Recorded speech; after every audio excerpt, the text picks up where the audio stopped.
পাহাড়ের কোলে একদম নিরিবিলি পরিবেশে, চারিদিকে শুধু গাছ আর গাছ, আর সামনেই রয়েছে ব্যাম্বু কটেজ। এই রকম পরিবেশে যারা থাকতে চাইছো, যারা চাইছো শুধু ফ্রেশ অক্সিজেন, আমাদের শহরের কোলাহল থেকে অনেকটা দূরে একটা অব্বিট জায়গায়, তাদের জন্য আজকের হোমস্টে নিশ্চল ব্যাম্বু হোমস্টে সোনাদাতে। আমি স্ক্রিনে ফোন নাম্বার দিয়ে দিয়েছি, তোমরা এখানে কন্ট্যাক্ট করতে পারো।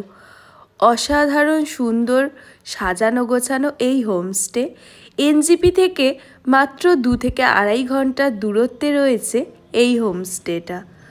আর এনজিপি থেকে গাড়ি ভাড়া করলে পড়বে 3000 টাকা। এখানে থাকা খাওয়ার খরচ পার হেড পার ডে 1500 টাকা। তাতে রয়েছে ব্রেকফাস্ট, লাঞ্চ, ডিনার, স্ন্যাক্স সব কিছুই ইনক্লুডিং। তাহলে আর কি দেরি না করে চলে আসো ঝট।